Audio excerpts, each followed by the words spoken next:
So, using inverse matrices to solve a system of equations is a pretty crucial skill when it comes to linear algebra, and it shows us how inverse matrices can have numerous applications. So, in this video, we're going to go over how you can use an inverse matrix to solve a system of equations, when you can actually do that, because there's cases where we can't use an inverse matrix to solve a system of equations, and finally, we'll go over singular and non-singular matrices. But before we do that, I want to make sure that you guys will be comfortable with all the topics that I introduced in this video. So there are a few prerequisites that you should be hopefully comfortable with before doing it. So the first thing that you should know is how you can solve a system of equations using row-reduced echelon form, so Gauss-Jordan elimination. And this is pretty crucial, and it's one of the earlier topics in linear algebra, so make sure you're good with this. Next, you should also be familiar with the matrix equations. More specifically, you should be familiar with the matrix equation AX is equal to B, which can be used to represent systems of equations. And finally, you should hopefully also be familiar with finding an inverse matrix, because we're obviously going to use inverse matrices in this video. So if you're not familiar with any of those topics, that's fine. I have an individual linear algebra playlist that you can find in the description where I go over all of the things I just said. So go ahead, recap, or just learn those topics before coming here, and you should hopefully be good to watch this video. Okay, cool. So that's enough rambling before we actually start learning. Let's go ahead and start the video. Over here, I've given you two systems of equations, and I've asked you to try and solve these systems using the matrix A inverse. You should already be able to solve these systems using row-reduced echelon form, or say that they have no solution, but here we're going to try using the inverse matrix. So the first thing that we want to do when we're trying to solve these systems using the inverse matrix is set up the matrix equation AX is equal to B, which represents the system. Let's start with the first system over here. So we want to try and get the matrix equation AX is equal to B, which represents this system of equations. So A over here is going to be our coefficient matrix, which is going to contain the coefficients of all of the variables in the system. So we're going to have the first row that contains the coefficients of the variable x, so 2, 3, and 8. The second row will contain the coefficients of y, which is going to be 4, 9, and 7. Second, that's not a good 9. There you go. So this is going to be our coefficient matrix. We only have two variables, so we only have two columns. Next, we're going to have our constant matrix. Well, actually, before that, we're going to have our X matrix, which is going to contain our variables and hence our solutions to the system. So it's only going to have two rows since we only have two variables, X and Y. And finally, our third matrix is going to contain our constants. So our third matrix, which I called B here, is going to contain our constants 7, 10, and 4. Now, we can actually use this matrix equation over here to try and solve the system.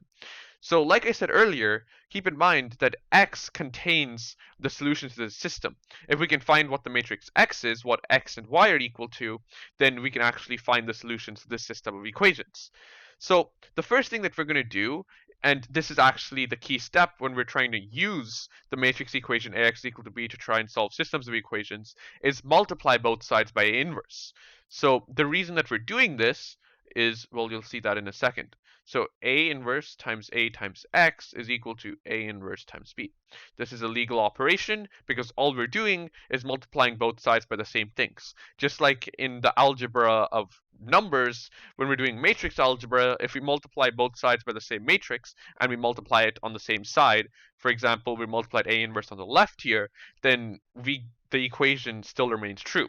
So here, if you look here, we get A inverse times X, and as we learned from the definition of an inverse, A inverse times A that's just the identity matrix. So we're left with the identity matrix times X is equal to A inverse B. Now, since the identity matrix multiplied by anything is just that matrix, we'll end up getting that X, which is our solutions, is equal to A inverse times B. So this is how you can try and use an inverse matrix to try and solve a system of equations. This is a very important equation here, and this is the equation we're going to use in all the examples in this video. So X, which is our solutions, is going to equal our inverse matrix times B, which is our constant matrix. So all we have to do is calculate the inverse of A and multiply it by B, our constant matrix. Now, calculating the inverse of A isn't always possible, and over here, in fact, we have an example of when it isn't. We can only calculate the inverse of square matrices, and since A, which is the matrix we're trying to calculate the inverse of, isn't square, this isn't a square matrix over here, its number of rows doesn't equal its number of columns, we can't use A inverse to try and solve the system of equations. So the inverse doesn't exist. Now, this doesn't necessarily mean that this system does not have a solution. To determine whether the system has a solution or not, we'll actually have to end up doing Gauss-Jordan elimination, converting this matrix to a reduced echelon form, and seeing whether it has a solution or not.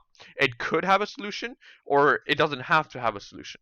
So we can try and use this method to find a solution, but it doesn't work 100% of the time. And if it doesn't work, that doesn't necessarily mean that this system doesn't have a solution. And that's very important to keep in mind when we try using inverse matrices to try and solve systems of equations. So before moving on to the next problem, there's a few things that I just wanted to make clear from this one over here. So here we tried solving for the inverse matrix and we found that it isn't possible. And the reason that it wasn't possible is because over here the matrix that we have isn't square. We could only find the inverse of square matrices. So since this matrix wasn't square, we couldn't find its inverse. Now, we also determined, and this is very important, that just because the matrix doesn't have an inverse doesn't mean that we can't solve the system. In fact, we'd have to do Gauss-Jordan elimination in order to ensure that the system has no solution or realize that it does have a solution. That's very important. So whenever you're trying to use an inverse matrix to solve a system of equations and you get a non-square matrix, there's not really any point to doing anything here with an inverse matrix. It's much better just approach this problem using Gauss-Jordan elimination since the inverse matrix won't take you very far. So I just wanted to discuss what would happen if we tried, solving a system like this that isn't square, and I just want to show you that we can only do this for when we have a square coefficient matrix. Okay, so now let's go ahead and move on to an example where we can use the inverse matrix to solve the system of equations. Okay, so to calculate the inverse of our matrix and to calculate the solution to the system of equations, the first thing we need to do is set up the matrix equation Ax is equal to b. So in our matrix equation, Ax is equal to b, A is, again, the coefficient matrix. So the first column, since we have three variables here, is going to contain x. So we'll have the coefficient of x, 2, 3, 2. The second column is going to contain the coefficients of y, 3, 3, 4. And the last column is going to contain the coefficients of z, which are all ones. This is the coefficient matrix. Just to clarify, if we were to add on the constant matrix, which is just -1, 1, and -2, then we get the augmented matrix. We're not looking for the augmented matrix here. We just want the coefficient matrix so we can use the matrix equation to solve. Recall that to find our solutions, which are contained in the matrix X, all we have to do is take the inverse of A and multiply it by B. That's all we're trying to do here. So we can use this matrix A over here, find its inverse, multiply it by the constant matrix B in order to get our solutions to the system of equations. So the constant matrix B here is -1, 1, and -2. So those are just all the constant terms in our system of equations. Now, we can go ahead and use the inverse of A and multiply it by B. To calculate the inverse of A, just to recap, you should already know how to do this from the previous video, but what we can do is we can go ahead, take A, augment it with the identity matrix. Since A is a 3 by 3 matrix, the identity matrix also has to be a 3 by 3 matrix. Find the row reduced echelon form of it, and once you do that, you're going to get the following matrix. So on the left, you're going to end up getting the identity matrix, or rather, that's going to be a 1, my bad. And you're going to get that augmented with the inverse matrix over here, which is where the 3 by 3 identity matrix originally was. The inverse matrix is the following: -1, 1, 0, -1, 0, 1, and of course, 6, -2, -3, the last row Okay, so this over here, right, this matrix over here, this 3 by 3 matrix over here, is going to be our A inverse, and on the left we have our 3 by 3 identity matrix. The way that I got it was to find the row-reduced echelon form of A augmented by the 3 by 3 identity matrix. The way that you can verify that this is A inverse is by taking this matrix, multiplying it by A, and seeing that you get the 3 by 3 identity matrix. So now that we have A inverse, all we have to do is multiply it by X in order to find our solution. So if you multiply A inverse by our constant matrix, or I think I said you multiply A inverse by X, you multiply A inverse by B, my bad. So if you multiply A inverse by B, which is a constant matrix, you're going to get the following matrix. You're going to get 2, -1, and -2. So these represent the solution to our system of equations. The first represents the what our first variable is equal to. In this case, it was x. The next one represents what our second variable was equal to. In this case, y. The third one represents z. So you get that x is equal to 2, y is equal to -1, and z is equal to -2.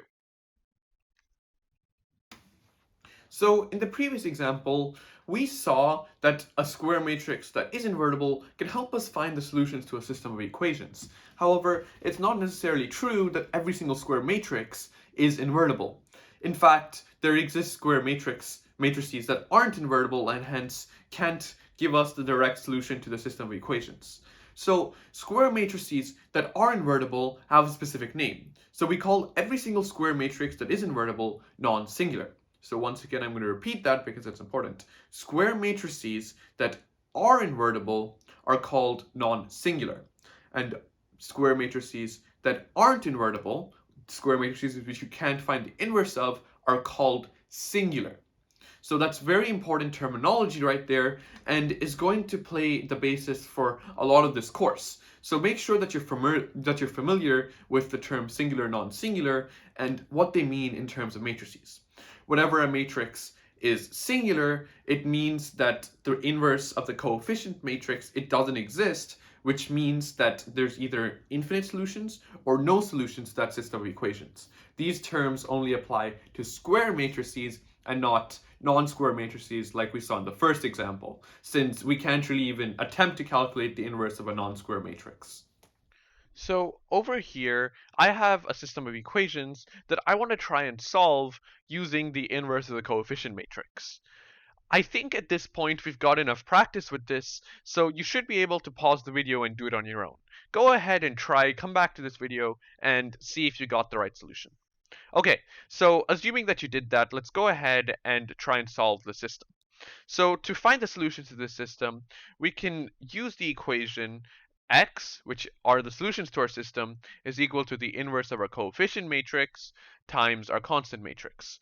Now, to do this, we need to use the inverse of our coefficient matrix, A inverse, and to find that, we can go ahead and find the row-reduced echelon form of our matrix A augmented with the identity matrix, which is just how we calculate the inverse.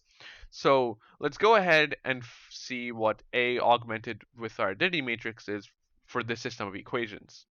So A, which is going to contain 3 columns because we have 3 variables, x1, x2, x3, is going to be 3, 2, -4 in the first column, 2, 2, 4 in the second column, and 5, 4, 0 in the third column. And we're just going to go ahead and augment this with the 3 by 3 identity matrix because A is 3 by 3, and we need to do this to find the row-reduced echelon form. So now what we need to do is we need to calculate the reduced echelon form of this matrix to find the inverse, or to try and find the inverse. It's not necessarily true that it exists. So, because the inverse of a square matrix doesn't always exist. So we need to find the reduced echelon form of this matrix. And once you do that, you're going to get the following matrix. You're going to get 1, 0, 1 augmented with 1 over 4, or sorry, 0, 1 over 4, -1/8. That's the first row.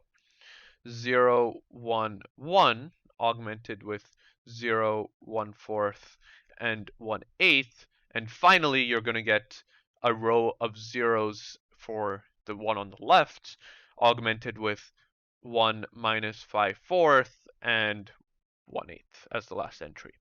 So this is the matrix that we get, and if you're already familiar enough with like calculating inverse matrices, you'll notice that there's an issue here, which is that here we should get the identity matrix. We should always get the identity matrix in the place where we had our original A matrix. For the previous example where the inverse did exist, we were able to get the identity matrix here. But in this case, we didn't get the identity matrix here. Instead, we got, well, a different matrix over here that isn't the identity matrix. Whenever this happens, whenever you find RREF of A augmented with the identity matrix, and you find that this doesn't give you I augmented with a inverse, this means that the inverse doesn't exist. We should always get the identity matrix over here if A has an inverse. So this matrix over here is singular because its inverse doesn't exist, and that's the definition of singular matrices. So over here we have a square matrix that's singular. And if you recall, every singular matrix either has no solutions or infinite solutions. So over here we're either dealing with the case that this system, the one that's up here, has no solutions or infinite solutions. We don't really know which one unless we go ahead and try solving the system using Gauss-Jordan elimination, but we're sure that it doesn't have one solution because the coefficient matrix is singular. Okay guys, so that's it for this video. If you have any questions or concerns, please feel free to leave them in the comment section and I'll try to respond as quickly as possible. Also, I just wanted to thank you for watching until the end of this video. It really does mean a lot to me. I plan on making linear algebra videos that cover the entire undergraduate linear algebra curriculum, so if that's something that interests you, make sure you subscribe to my channel and turn notifications on so you'll know when I upload my next video. On screen, you should see a playlist that contains every single individual linear algebra video that I've made so far, so check that out if that interests you, and you should also see my previous video. If I covered something there that you didn't really understand here, you can go ahead and check that one out. Finally, in the center should be a pretty easy way to subscribe to my channel, so go ahead and do that if you want to. Alright, cool. So, I'll see you in the next video.